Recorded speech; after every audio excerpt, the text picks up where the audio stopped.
Hi everyone, how are you? എല്ലാവരുടെയും വിശേഷമൊക്കെ എന്തൊക്കെയാണ്? ഇപ്പോൾ നമുക്ക് പുതിയ സെമസ്റ്റർ ഒക്കെ തുടങ്ങിയില്ലേ? ക്ലാസ്, പുതിയ സെമസ്റ്റർ, അതിൽ പുതിയ ടീച്ചേഴ്സ്, പുതിയ ഫ്രണ്ട്സ്, അങ്ങനെ ഓക്കെ.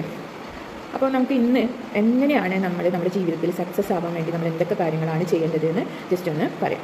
അതിൽ നമുക്ക് ഫസ്റ്റ് വേണ്ടത് സെൽഫ് ബിലീഫ്സ് ആണ്. സെൽഫ് ബിലീഫ്സ് എന്ന് പറഞ്ഞാൽ നമുക്ക് നമ്മളിൽ ഒരു വിശ്വാസം ഉണ്ടാവണം. നമ്മളിലൊരു വിശ്വാസം പറഞ്ഞിട്ടുണ്ടെങ്കിൽ എന്തും നമ്മൾക്ക് നേടിയെടുക്കാൻ കഴിയും എന്നുള്ളൊരു വിശ്വാസം. അതല്ലാതെ നമ്മൾ മറ്റുള്ളവർക്ക് ചെയ്യാൻ കഴിയാത്തത് നമുക്ക് ചെയ്യാൻ കഴിയില്ല എന്നൊരു തോന്നലുണ്ടാവരുത്. പല സ്റ്റുഡൻസിൻ്റെയും ബേസിക് ആയിട്ടുള്ള ക്യാരക്ടർ എന്ന് പറയുന്നത് നന്നായി പഠിക്കുന്ന കുട്ടിക്ക് പോലും ചെയ്യാൻ കഴിയാത്തത് എനിക്കെങ്ങനെ ചെയ്യാൻ പറ്റും എന്നുള്ളതാണ്. നിങ്ങൾ അറിയേണ്ട കാര്യം, എല്ലാവരും എൻ്റയർലി ഡിഫറെൻ്റ് ആണ്. നോ മാൻ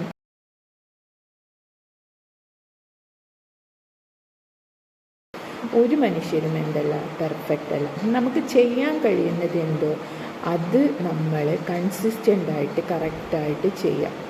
അതിന് റിസൾട്ട് നമ്മളിലേക്ക് എത്തും.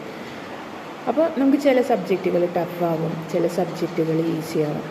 ദെൻ ചില സ്റ്റുഡൻസിന് എല്ലാ സബ്ജക്റ്റും ടഫാകും. അപ്പോൾ ഈ ടഫാണ് എന്ന് പറയുന്നത് നമ്മൾ ആദ്യം തന്നെ നമ്മളിൽ ഒരു കൺസെപ്റ്റ് വന്നിട്ടുണ്ടാകും. എന്താണ്? ആ സബ്ജക്റ്റ് എനിക്ക് പഠിക്കാൻ പറ്റില്ല. മാത്സ്, ഫിസിക്സ് അങ്ങനത്തെ സബ്ജക്റ്റുകൾ, അതല്ല വെച്ചാൽ വേറെ ഏതെങ്കിലും സബ്ജക്റ്റ് എനിക്ക് പഠിക്കാൻ പറ്റില്ല എന്നുള്ളൊരു തോട്ട് നമ്മുടെ മൈൻഡിൽ ആദ്യമേ കൊടുത്തിട്ടുണ്ടാകും. അതുകൊണ്ട് മാത്രമാണ് നമ്മൾ അതിലേക്ക് എത്താത്തത്.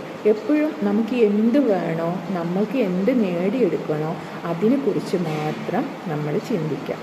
അതല്ലാതെ മറ്റുള്ളവർക്ക് ചെയ്യാൻ കഴിയില്ല അതുകൊണ്ട് എനിക്കും കഴിയില്ല, അങ്ങനെ നമ്മൾ ചിന്തിക്കരുത്. നമുക്ക് വേണ്ടത് എന്തോ അതിലേക്ക് മാത്രം നമ്മൾ ഫോക്കസ് ചെയ്യുക. നമ്മൾ വർക്ക് ചെയ്യുക, കൺസിസ്റ്റൻ്റ് ആയിട്ട് വർക്ക് ചെയ്തിട്ടുണ്ടെങ്കിൽ today if you believes in yourself, tomorrow the world believes in you. Okay, thank U.